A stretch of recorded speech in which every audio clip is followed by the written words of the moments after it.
अच्छा जी, असरार खुदी से अगली हकायत हम आज देख रहे हैं।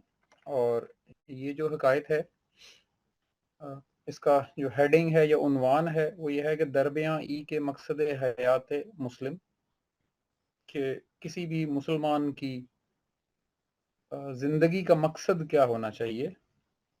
एलाए कलमतुल्लाह अस्त, वो ये है कि अल्लाह ताला ने जो कलिमात दिए हैं, जो उसके कवानीन हैं, जो उसकी बातें हैं, उनका इतलाक करना। व जहाद अगर मुहर्रिक वजूल अर्ज बाशद, और अगर जहाद जो है यानी जंग वाले जहाद का यहाँ जिक्र है, अगर उसका मकसद ज़मीन का फैलाव हो, यानी अपने हुकूमत के ज़ेर इख्तियार में ज़मीनें बढ़ाना उसका मकसद है, तो दर मजहब इस्लाम हराम است, ऐसा जहाद इस्लाम के अंदर हराम है। ये बड़ा सेंसिटिव मौजू है, क्योंकि हमारे यहाँ समझा ये जाता है कि जी फलां दौर में फलां इलाका फतह हुआ तो ये बड़ी कोई कामयाबी थी, ये हमारे मुस्लिम फातहीन ने फलां एरिया को इतनी बहादुरी से फतह किया, ये किया वो किया। तो ये एक तारीफ की शक्ल में इसको पेश किया जाता है। तो अल्लामा साहब ने एक लाइन ड्रॉ की है जिसके मुताबिक अगर इसका मकसद ज़मीन को फैलाना है या अपने दायरे इख्तियार को बढ़ाना है तो ये हराम है। तो हमें यानी जो जंग वाला जहाद है उसकी दो डिफरेंट टाइप्स को समझना बड़ा ज़रूरी है। और अगर वो दोनों टाइप्स में हम सेपरेट नहीं करेंगे तो फिर हर तरह की ही जंगें जो है ना वो हमें बड़ी मुकद्दस नजर आएंगी। ये यहाँ इसका असल मौजू ये रहेगा। स्टार्ट करते हैं। कहते हैं जी, कल्ब रा अज़ बगतुल्लाह रंग दे, यानी जो इंसान की सोच है या डिसीजन मेकिंग पावर है, फैसला करने की सलाहियत है, इसको अल्लाह के रंग में ढाल दो।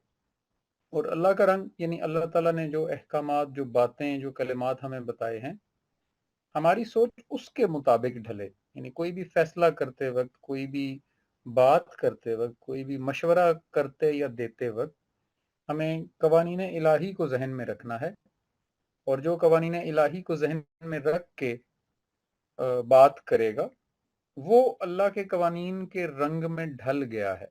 तो इस पे है कि कल्ब रा अस्सिबगतुल्लाह रंग दे, इश्क रा नामूस नामो नंग दे। और ये जो इश्क है यानी जो अमल करने का जनून शौक है, इसको इसको प्रमोट करना या इसको बढ़ाना चढ़ाना हमारी जिंदगी का मकसद होना चाहिए।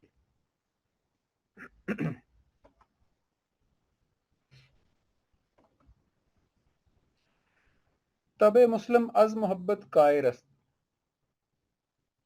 मुसलमान की जो तबीयत है ये मोहब्बत से काहिर हो जाती है। काहिर वही अरबी का लफ्ज है। हमारे यहाँ काहिर, कहर बरसाना शायद बड़े एक सजा या जलालियत के मानों में आता है, जबकि असल में ये लफ्ज ऐसा नहीं है।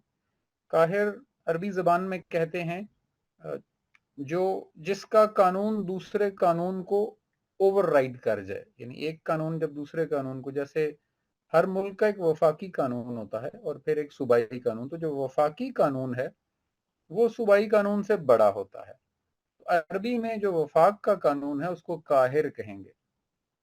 इसकी और भी मिसाल है कि घर में एक वालिद साहब हैं, वो बड़े हैं, बच्चे हैं वो छोटे हैं। तो जब वालिद साहब बच्चों के ऊपर भी अपना फैसला लागू कर देते हैं तो वो काहिर कहलाते हैं। यानी बड़े का फैसला छोटे के फैसले को ख़त्म कर देता है। इसको यानी वो जो अल्लाह ताला का नाम कहार है वो किसी भी गुस्से या जलाल के मानों में इस्तेमाल नहीं होता। उसका मतलब ये होता है कि वो खुदा या वो रब या वो अल्लाह जिसका कानून बाकी कवानीन से बड़ा है, ऐसे रब को कहार कहते हैं।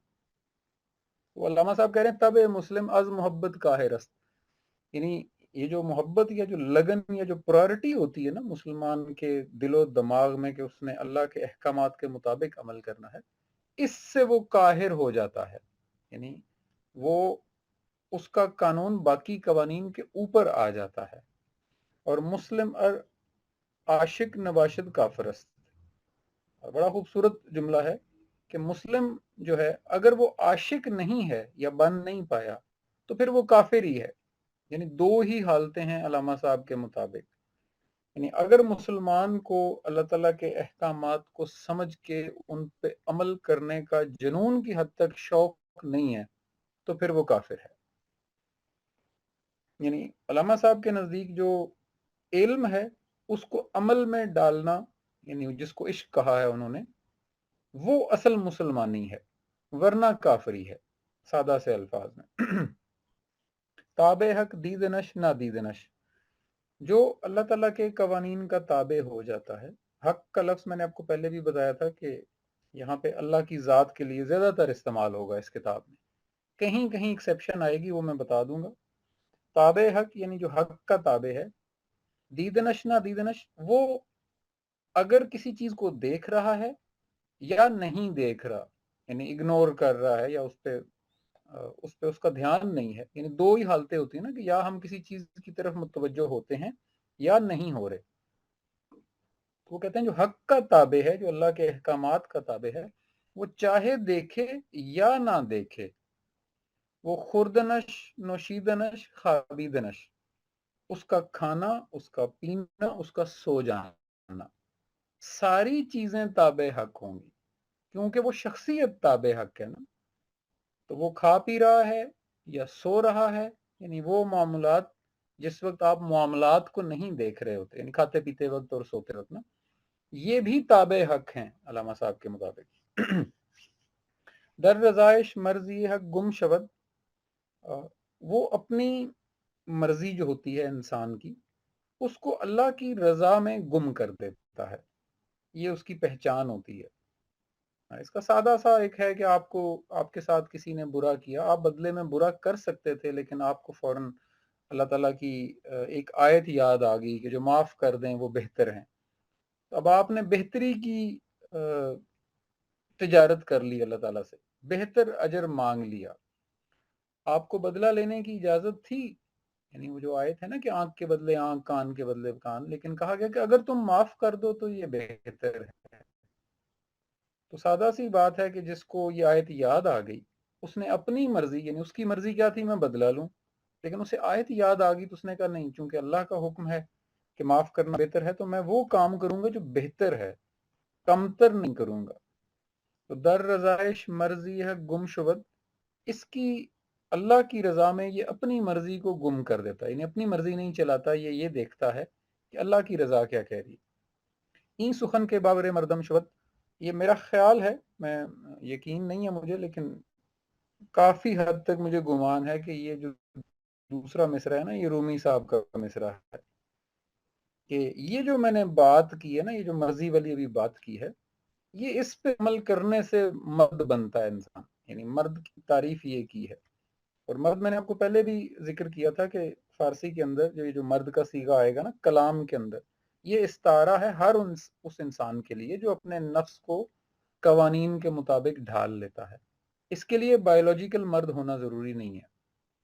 یعنی ہر وہ انسان جو اپنے نفس کو اللہ تعالیٰ کے احکامات کے مطابق ڈھال لے، وہ مرد ہے، چاہے وہ عام طور پہ میل ہوں یا فیمیل ہوں. خیمہ در میدان الا اللہ سے دست، جب اس نے الا اللہ کے میدان میں خیمہ لگا دیتا ہے. الا اللہ یعنی کچھ نہیں ہے سوائے اللہ کے، یعنی وہ غیر اللہ کی ساری تعلیمات، ساری باتیں، سارے قوانین، سارے اقوال، ساری اعمال، ان کو ایک طرف رکھ دیتا ہے اور صرف اللہ کے احکامات کے بیچ میں اپنا خیمہ لگا دیتا ہے. جیسے اللہ کے احکامات کو انہوں نے ایک میدان کی شکل کہا ہے، خیمہ در میدان الا اللہ زدست،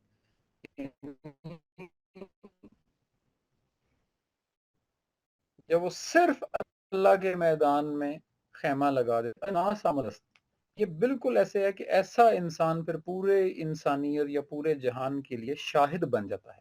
یعنی اس کی آبزرویشن، اس کا مشاہدہ، اس کی نظر، اس کا ویژن جو ہے، وہ ایک چھوٹے سے گھر یا محلے یا معاشرے یا ریاست سے نکل کر پوری انسانیت کے مسائل کو دیکھنے کا اس کے اندر ایک ویژن آ جاتا ہے. کیوں؟ کیونکہ اس کا سیکرٹ کیا تھا ایسے ویژن کا، کہ وہ غیر اللہ کی تعلیمات کو سائڈ پہ کر دیتا ہے. شاہد حالش نبی انسو جاں، شاہد صادق ترین شاہداں. شاہد حالش نبی یعنی یہ اب اپنے نبی کی شان میں انہوں نے فرمایا کہ بالکل ایسے جیسے چونکہ اوپر انہوں نے اس شاہد کی یا اس آبزرور کا اس کے سکیل کی ذکر کیا ہے نا کہ وہ کتنا اس کا سکوپ بڑھ جاتا ہے اس کے ویژن کا. وہ کہتے ہیں شاہد حالش بالکل ایسے جیسے ہمارے جو نبی ہیں یہ جنوں انس کے نبی ہیں، شاہد صادق ترین شاہداں، اور باقی جتنے مشاہدہ کرنے والے ہیں یہ ان میں صادق ترین ہیں، یعنی سچے ترین مشہور ہوئے.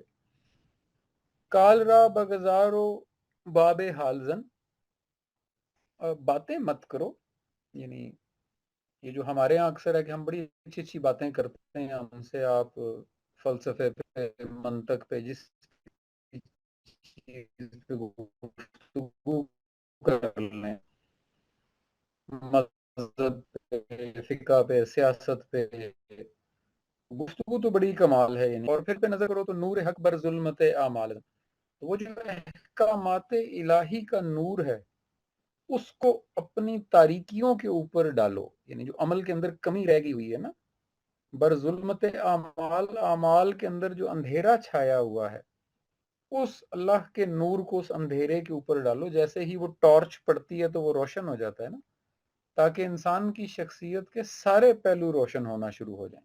یعنی یہ ایسا نور ہے ہمارے پاس کہ اس کو اگر ہم اپنی تاریکیوں پہ مارنا شروع کر دیں گے تو ہم عام انسان سے عبد کے سفر کی طرف چل پڑتے ہیں. وہ یہاں میں تھوڑا سا ٹاپک سے ہٹتا ہوں. وہ کہتے ہیں کہ سکسیسفل آدمی کی نا ڈیفینیشن پہ بڑا ایک دفعہ کام ہوا کہ ہو از سکسیسفل. تو کہتے ہیں جو سب سے بہترین ڈیفینیشن ملی ان کو وہ یہ تھی کہ successful person is the person who turns the weakness into strength. یعنی جو اپنی کمزوری کو طاقت میں بدل دیتا ہے نا وہ کامیاب ہے. اس کی سادہ سی مثال ہے کہ آپ اپنا تجزیہ کریں، ہو سکتا ہے آپ کے اندر 5 عادتیں بہت اچھی ہیں، اب 5 اچھی نہیں ہیں، تو جو 5 اچھی نہیں ہے نا شخصیت میں کمی کا باعث وہ بن رہی ہیں. اچھی عادتوں پہ فوکس بار بار کرنے سے بھی وہ 5 ہی رہیں گی. یہ جو باقی بری 5 ہیں نا ان سے یہ ٹھیک نہیں ہو سکتی. تو اگر آپ اپنی ان 5 کمزوریوں کو یا بری عادتوں کو ٹھیک کرنا شروع کر دیتے ہیں نا تو آپ کامیاب ہیں. یہی فارسی میں ملتا جلتا مصرع ہے کہ نور حق بر ظلمت اعمال زن، کہ جو اللہ نے نور دیا ہے ہمیں یعنی قرآن کے جو احکامات ہیں اس کو اپنے اعمال کے اندھیروں پر ڈالو تاکہ وہ اعمال روشن ہونا شروع ہو جائیں.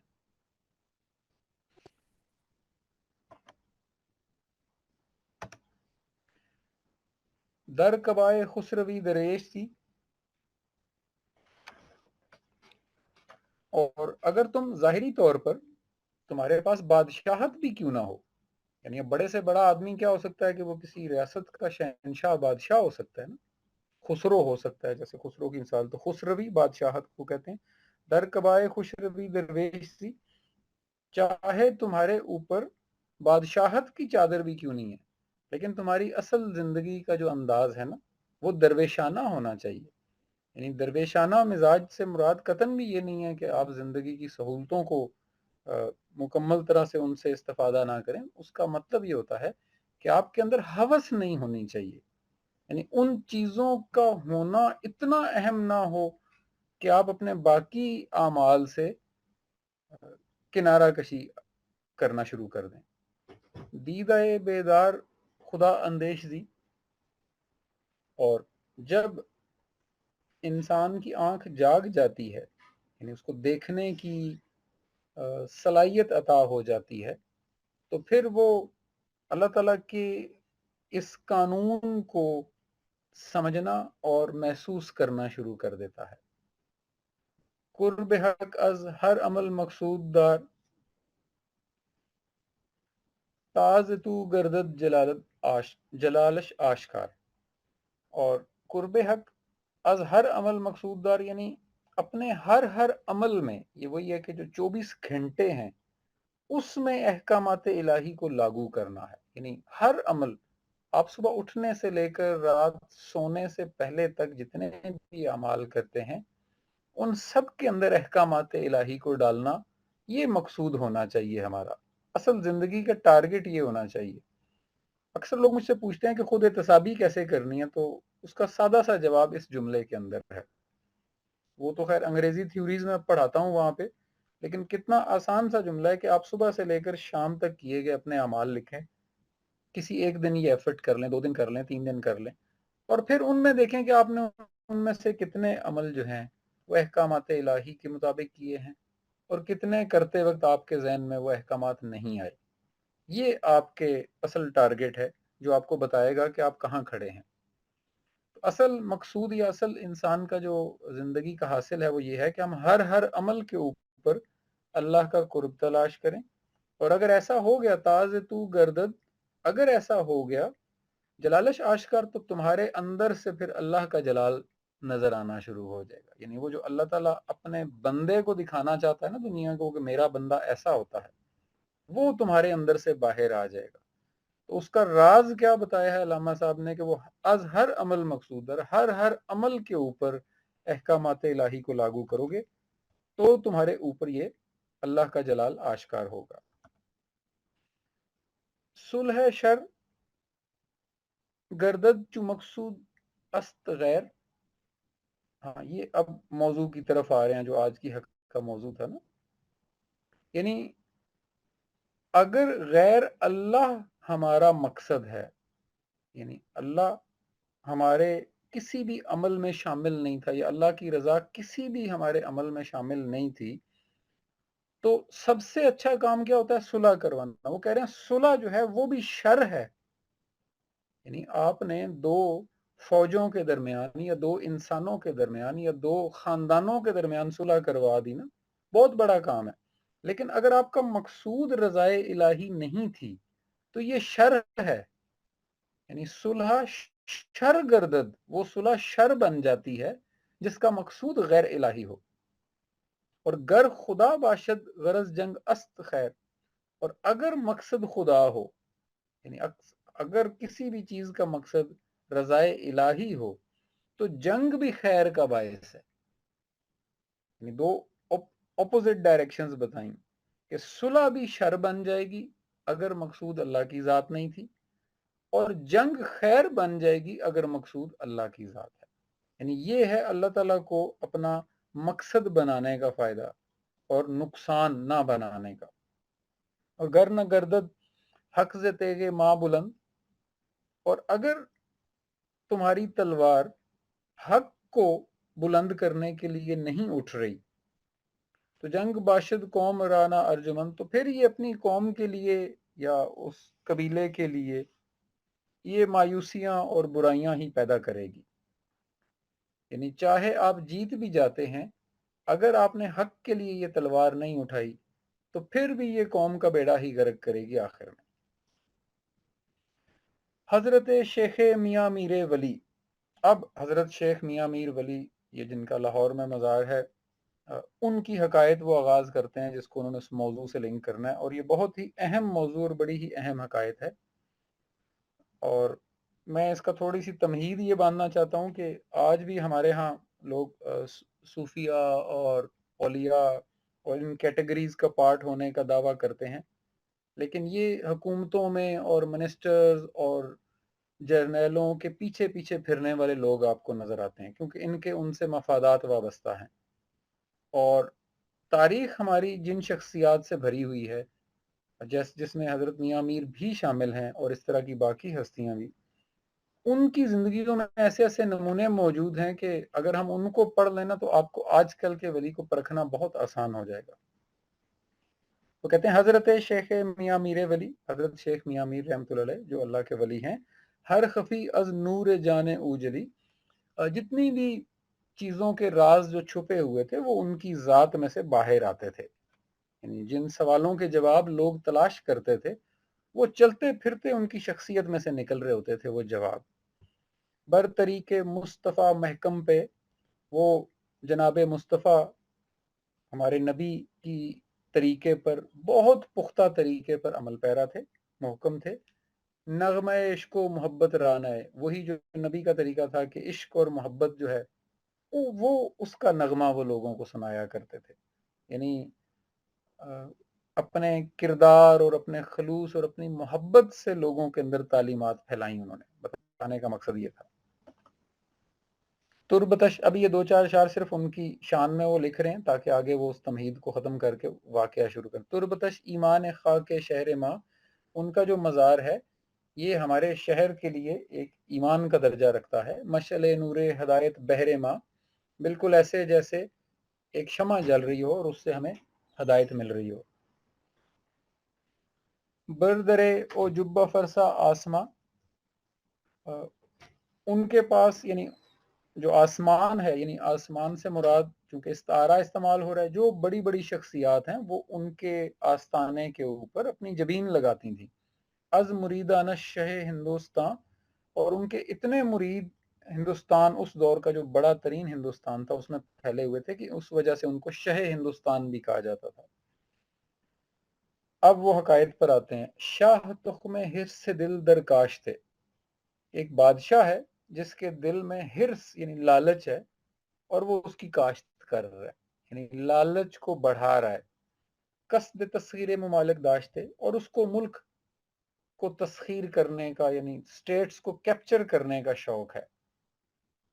یعنی اس کی حرص کیا ہے کہ وہ زیادہ سے زیادہ ریاستیں کیپچر کرے اور اپنی بادشاہت کو بڑھائے. از حوث آتش بجاں افروختے، اور اس حوث کی وجہ سے اس کے اندر ایک آگ لگی ہوئی ہے، یعنی اس حوث نے اس کے اندر ایک آگ لگا دی ہے. تیگ راہ حلمن مزید آموخ تھے، یعنی اس کی جو تلوار ہے وہ ہر وقت، یہ عربک کا مصرع ہے حلمن مزید، کہ مجھے اور چاہیے، اس کی تلوار ہر وقت مزید مانگنے کے چکروں میں لگی ہوئی ہے. یعنی اتنا وہ اپنی اس حوث کا شکار ہو چکا ہے کہ اس کی تلوار ہر وقت مزید مزید کر رہی ہے. در دکن ہنگامہ ہا بسیار بود، جو دکن ہے آپ کو پتا ہے ہندوستان کا ایک شہر، وہاں پہ کوئی ہنگامہ یا جنگ چل رہی تھی، اس پہ انہوں نے لکھا ہے کہ جو دکن میں ہنگامہ چل رہا ہے، در دکن ہنگامہ ہا بسیار بود. دکن میں، یعنی میں تھوڑا سا اس کا آپ کو چونکہ یہ حقائق سے ہٹ کے ہسٹری بتا دوں کہ ادھر نام تو نہیں لکھا ہوا، یہ جس شاہ کا ذکر کر رہے ہیں نا، یہ شہنشاہ جہانگیر ہے. یعنی اب شہنشاہ جہانگیر جو ہے وہ مغل شہنشاہ، آپ اس کا ذرا انداز چیک کریں کہ وہ کس لیول کے شہنشاہ ہوتے تھے جو پورے ہندوستان پہ حکومت کر رہے ہوتے تھے. وہ حضرت میاں میر کے پاس آتا ہے، اور وہ کس لیے آیا ہے کہ وہ دکن میں ان کی کوئی جنگ چل رہی ہے، وہ دوسری طرف بھی ایک مغل تھے، ان سے ان کی جنگ چل رہی ہے اور وہاں فتح نہیں ان کو مل رہی، تو وہ ان سے نا اب دعا کروانے آیا ہے فتح کی. یہ اس واقعہ کا بیک گراؤنڈ ہے. یہاں چونکہ نام نہیں ہے تو میں تھوڑا سا آپ کو ہسٹورک بیک گراؤنڈ بتانا چاہ رہا ہوں، اور بلکہ ہسٹری میں اور تھوڑا سا جاتے ہیں، اس کو روکتے ہیں عقائد کو یہاں پہ. تو مجھے یاد آیا کہ جب یہ حضرت میاں میر کا جو دربار تھا نا، یعنی جس وقت آپ خود موجود تھے زندہ، تو وہ ان کے آستانے کے باہر ان کے کچھ شاگرد مرید کھڑے ہوتے تھے جو کبھی بھی کسی انسان کو اندر آنے سے نہیں روکتے تھے. ان کو صرف ایک حکم تھا کہ جب بھی کوئی نواب، گورنر، بادشاہ، سردار آئے نا تو اس کو روکنا ہے، پہلے پرمیشن ملے گی پھر وہ اندر آئے گا. عوام الناس کے لیے یہ رول نہیں تھا. تو یہ بڑا عجیب لگتا تھا جب یہ جہانگیر بھی ان کے آستانہ پر پہنچا تو اس کو روک دیا گیا. اب مغل بادشاہ جہانگیر رک جائے، یعنی بادشاہ بھی سوچیں کہ کہیں رکتے ہیں، ان تو کہتے ہیں نا کہ جہاں بادشاہ کھڑے ہو جاتے ہیں وہیں سے قطار شروع ہوتی ہے. لیکن مغل بادشاہ کو ایک عام انسان یعنی حضرت میاں میر کے دربار کے باہر روک دیا گیا کہ آپ اندر نہیں جا سکتے، ہم اندر بتائیں گے، وہ پرمیشن دیں گے تو آپ اندر آئیں گے. اندر جا کے انہوں نے حضرت میاں میر کو بتایا تو انہوں نے کہا ٹھیک ہے بھیج دو.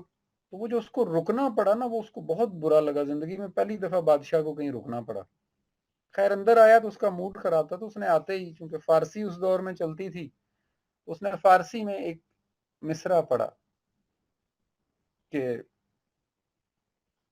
یہ مطلب टॉन्ट जिसको तंज कहते हैं ना, कि ये कैसा आस्ताना है जहाँ पे लोगों को अंदर आने से भी रोका जा रहा है और उसके लिए दरबान खड़े किए हुए हैं। तो हजरत मियाँ मीर ने फारसी के मिसरे में शेर के अंदाज में उनको जवाब दिया कि ये सिर्फ उन लोगों के लिए है जिनके दिलों में हिर्स है। तो यानी आप सोचें कि मुगल शहनशाह को उस वक्त ये जवाब देना एक आम इंसान का, ये कहानियों में पढ़ते हुए बड़ा आसान लगता है। खैर वो आता है और वो आके गुजारिश करता है कि जनाब दुआ करें। वो जो दुआ उन्होंने की और जो जवाब है वो तो हकायत में आगे आएगा। सिर्फ मैं वो हिस्टोरिक बैकग्राउंड क्लियर कर दूं कि वो दक्कन फतह नहीं हो रहा था, तो फिर शहनशाह ने अपने बेटे खुर्रम को भेजा और फौज करके तुम जाओ और फतह करके आओ। वो खैर फतह तो नहीं हुआ, दक्कन वालों के साथ इनका एक मुआहिदा हो गया, लेकिन वो जैसे हमारे यहाँ हम अपनी क्योंकि तारीफ करनी होती है हमने, तो जहांगीर ने अपने बेटे जो खुर्रम था उसका नाम शाहजहां रख दिया, यानी कि उसने इतनी बड़ी फतह किया कि ये अब शाहजहां है। यहां से वो शाहजहां का लफ्ज भी शुरू हुआ जो अक्सर आप सुनते होंगे। खैर ये बैकग्राउंड था, वापस आते हैं। वो कह रहा है दर दकन हंगामा हा बसियार बूद, कि दक्कन में एक जंग चल रही है, एक हंगामा चल रहा है। लश्करश दर अरसा पे कारबूद, और लश्कर जो है वो बड़े अरसे से वहां पे एफर्ट में लगा हुआ है, कोशिश कर रहा है फतह करने की। रफ्त पेशे शेख गर्दू पाया है, इसलिए वो पेश हुआ शेख के पास। शेख यानी बुजुर्ग को कहते हैं, हजरत मियां मीर के पास आया है। ताबगीरत अज दुआ सरमाया है, ताकि आपसे दुआ करवाए और इस दुआ की बदौलत फिर वहां पे फतह हो। और मुस्लिम अज दुनिया सुए हक रम कुनद, अज दुआ तदबीर रा मुहकम कुनद।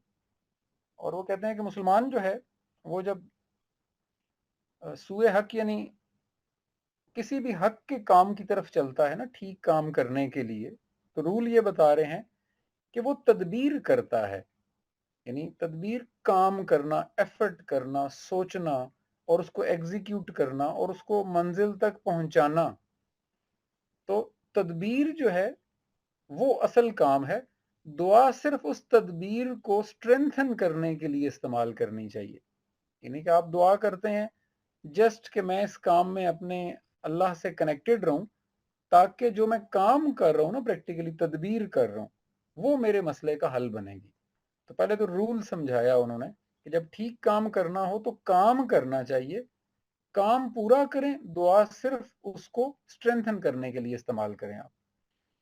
शेख अज गुफ्तार शाह खामोश मान, शेख ने जब उस बादशाह की गुफ्तगू सुनी कि उसको दक्कन में फतह नहीं हो रही और वो दुआ करवाना चाह रहा है, तो उन्होंने खामोशी इख्तियार कर ली। बज़ में दरवेशां सरापा गोशमान, तो उनकी बज़ में और भी दरवेश बैठे थे, उन्होंने भी खामोशी इख्तियार कर ली। अब यानी साइलेंस, पिन ड्रॉप साइलेंस है। और शहनशाह जहांगीर ने अपना मुद्दा बयान कर दिया, लेकिन आगे से खामोशी है, कोई जवाब नहीं आ रहा। फिर क्या हुआ? ता मुरीदे सिक्का सीमी, ता मुरीदे सिक्का सीमी बदस्त। फिर क्या हुआ? एक मुरीद आया और उसने एक सिक्का, सीमी चांदी को कहते हैं, एक चांदी का सिक्का निकाला और आपके हाथ पे रखा, यानी नजराने के तौर पे जैसे होता है ना, मियां मीर के हाथ पे रखा। और लब कशूदो मोहरे खामोशी शिकस्त, तो लब खोले और ये जो खामोशी छाई हुई थी ना, इसको तोड़ा गया। गुफ्त ई नजरे हकीरज मन पजीर, वो मुरीद बोला कि ये एक बहुत ही हकीर सा छोटा सा नजराना, जैसे आज आप कहें 1 रुपया है या 10 रुपए हैं, तो तब वो एक चांदी का सिक्का। गुफ्त ई नजरे हकीरज मन पजीर, वो बोला कि ये बहुत ही हकीर छोटा सा नजराना जो है ये आप कबूल कर लें। एज हक आवार गाना दस्तगीर, यानी उन्होंने अपने पीर को मुखातिब किया है कि आप जो हैं, जो हम जैसे भटके हुए हैं हक से, उनकी जो रहनुमाई करते हैं, आप मेरा ये नजराना कबूल करें। वो तो हाजत दर हुए मेहनत तनम, मैंने बहुत मेहनत की, यानी मेहनत के अंदर गोता लगाया है मैंने, वो मुरीद कह रहा है। ता गिराजत दर हमेरा दामन, तब जाके ये एक जो मैं सिक्का है ना, ये कमा कर लाया हूं और ये मैं आपकी नजर कर रहा हूँ। गुफ्त शेख ई जर हके सुल्तान मास्त, वो अब यानी अब मियां मीर रहमतुल्लाह अलैह क्या बोले हैं? गुफ्त शेख ही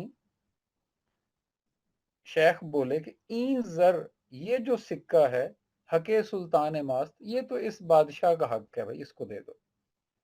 आंख इधर पैराहने शाही गुदास, ये है तो मांगने वाला, अगरचे ये बादशाह का लिबास पहन के आया हुआ है। हुक्मराने महरो माहो अंजुमस्त, वैसे तो ये चांद और सितारों का भी मालिक है। यानी इतनी बड़ी सल्तनत है, मिसाल ये दी कि जैसे चांद और सितारों का हुक्मरान भी यही है। अब आप उस महफिल को जरा जहन में लाएं जहां पे एक बुजुर्ग चटाई पर बैठे हुए हैं, इर्द गिर्द उनके मुरीदैन बैठे हैं और बीच में शहनशाह जहांगीर बैठा हुआ है, और उसको वो कह रहे हैं हुक्मरान महर माहो अंजुमस्त, वैसे तो ये चांद और सितारों का भी मालिक और हुक्मरान है। शाह मां मुफलिस तरीन मर्द मस्त, लेकिन इससे ज्यादा गरीब इंसान दुनिया में कोई नहीं है। अच्छा, ये क्यों कहा, उसकी वजह देखें ना, कि आप थोड़ी देर के लिए सोचें कि एक बंदा है जिसकी कमाई आजकल के दौर के हिसाब से आप देखें कि वो 20,000 रुपये कमाता है, और वो किसी से उधार मांगने गया कि मुझे 2,000 रुपया उधार दे दें। एक बंदा है वो 50,000 रुपया कमाता है, वो किसी से उधार मांगने चला गया कि मुझे 2,000 रुपया उधार दे दें। तो दोनों में से ज्यादा गरीब कौन हुआ? 50,000 वाला। क्यों? क्योंकि वो 50,000 कमा के भी उधार मांगने पे मजबूर है। अच्छा, इसको आगे चलाते हैं। फर्ज करें एक बंदा है वो लाख रुपया कमाता है, अब वो 2,000 रुपया जब उधार मांगने गया ना, तो वो उससे भी ज्यादा अपने आप को गरीब शो कर रहा है। और आप सोचें कि अगर कोई 5 लाख रुपया महीना कमाने वाला 2,000 रुपया उधार मांग रहा हो, तो उसकी गुर्बत, यानी वो जो जहनी गुर्बत है, उसका आलम क्या होगा। तो वो बता रहे हैं ये बादशाह हो के, हिंदुस्तान का बादशाह हो के एक रियासत के लिए यहां मांगने पहुंच गया, यानी ये इतना गरीब आदमी है। हुक्मरान महर माहो अंजुमस्त, कि ये वैसे तो हुक्मरान है चांद और सितारों और सूरज का, लेकिन शाह माँ, ये जो हमारा शाह है, मुफलिस तरीन मर्दमस, ये गरीब तरीन मर्द है। ये दीद बर खाने इजानब दोख्तस्त, आतशे जुश जहाने सोख्तस्त। यानी इसकी जो अंदर है, जो इसके अंदर हवस है, ये पूरा जो भूख है इसके अंदर, ये पूरे जहान को जला के रख देगी। यानी ये जो मांगने आया है ना, ये भूख तो पूरी, यानी जहान को जला देगी ना, फिर भी ये भूख खत्म नहीं होती, इतनी भूख है इसके अंदर। कह तो ताऊ ताबे शमशीर, यानी ये जो कहत और ताउन पड़ता है, यानी ये हमेशा जंगों के बाद ये दो तरह के मसाइल अक्सर तारीख में सुनने को मिलते हैं ना। ताबे शमशीर, इसकी तलवार के ताबे हैं, यानी ये एक हुक्म देता है और तलवारें चलती हैं, और उसके बाद कहत और ताउन आ जाता है। आलम वीराना अज तामीर, और ये इतने अच्छा जहान जो है ये उसको वीराना बना देता है। यानी इस बादशाह का एक हुक्म, जब वो किसी जगह जंग करता है तो उसके बाद वो वीराना हो जाता है ना, वहां तो कत्लो गारत हो जाती है।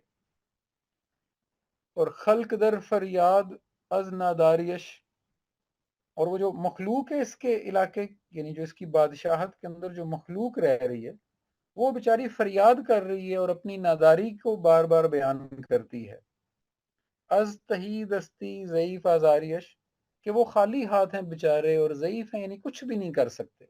अवाम की ये हालत है कि वो नादार, गरीब और मुफलिस हैं, और बादशाह की ये हालत है कि वो एक और रियासत पे कैप्चर करना चाह रहा है। सितबतश अहले जहां रा दुश्मनस्त, इसकी जो, इसका जो रोब और दबदबा और जो बादशाहत है, यही असल में पूरे जहान की दुश्मन है। यानी अपनी इस बादशाहत के चक्रों में ये जहान का दुश्मन बना हुआ है। नोए इंसान कारवां ऊ रहजनस्त, इंसानियत तो एक काफिला है और ये उसका डाकू है, यानी काफिले लूटने वाला रहजन। फिर कह रहा हूं कि ये आप जरा महफिल इमेजिन करें कि 20-50 लोग बैठे हैं, मियाँ मीर बैठे हैं रहमतुल्लाह अलैह, सामने शहनशाह जहांगीर बैठा है, वो उस जगह का भी मालिक है जहां मियाँ मीर बैठे हैं, और ये उसको सुना रहे हैं कि इसके ये इसकी पूरी सीवी खोली है एक तरह से, अगर मैं कहूँ ना, कि इसकी भूख और हवस से हो क्या रहा है दुनिया में। अज ख्याल खुद फरेबो फिक्र खाम, ये जिस اب اس کے اندر جو ہوس آ گئی ہے نا، یہ خود فریبی ہے، یعنی اپنے آپ کو ہی فریب دیا جا رہا ہے، اور فکر خام یہ اس کی اپنی کمزوری ہے۔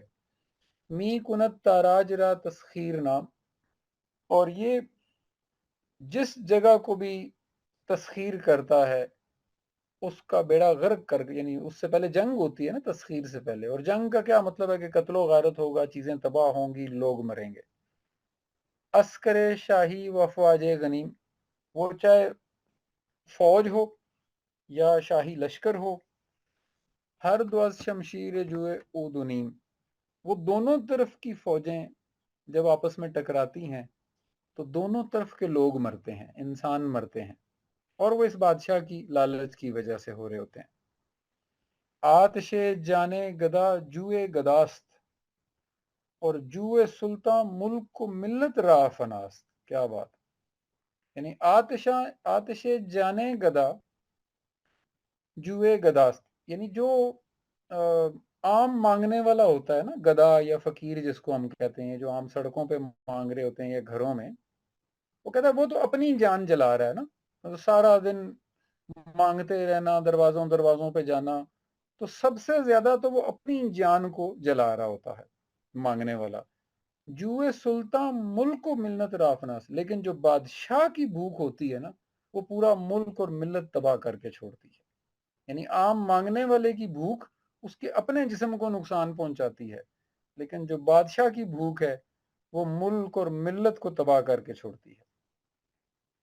اور آخر ہے کہ ہر کے خنجر بہرے غیر اللہ کشید، ہر وہ تلوار جو غیر اللہ کے لیے نیام سے باہر نکالی جائے، یعنی تلوار باہر نکالنا یعنی جنگ کرنا، ہر وہ جنگ یا ہر وہ تلوار جو احکامات الہی کے علاوہ کسی بھی مقصد کے لیے نکالی جائے گی، تیگ او در سینہ او آرمید، ایسی تلوار اصل میں اسی کے اپنے سینے میں آ کے چبھتی ہے۔ یعنی وہ جو جنگوں کا مکافات عمل ہے نا، کہ آج آپ جن کو جا کے مارتے ہیں ان کی اگلی نسل غصے اور بغاوت سے بدلہ لے کے پھر آ کے ان کو مارتی ہے، اور یہ سلسلہ کبھی ختم نہیں ہوتا، اور یہ مکافات عمل چلتا رہتا ہے۔ یہ بات انہوں نے سنائی اس کو، اور وہ بیچارہ کچھ نہیں بولا، وہاں سے منہ لٹکا کر واپس گیا، اور یہ دکن کبھی فتح نہیں ہوا، اینڈ میں ان کو کمپرومائز ہی کرنا پڑا۔ لیکن اس عقائد کا مقصد یہ تھا کہ جو اللہ کے نیک بندے ہوتے تھے، ان کے نزدیک لالچی انسان لالچی ہے، چاہے وہ ملک کا شہنشاہ ہی کیوں نہ ہو، اور اس کو احساس دلانے کے لیے انہوں نے کبھی اس بات کا لحاظ نہیں کیا کہ یہ کل کو میرے ساتھ کیا کریں گے۔ یہ ہماری تاریخ ہے جو علامہ صاحب ہم تک پہنچانا چاہ رہے تھے اس عقائد کے ذریعے، کہ کیسے لوگوں نے ہمیں لیڈ کیا ہوا ہے کسی دور میں، اور آج ہم کہاں آ کر کھڑے ہو گئے۔ تو اللہ تعالی ہمیں سمجھنے اور عمل کرنے کی توفیق دے۔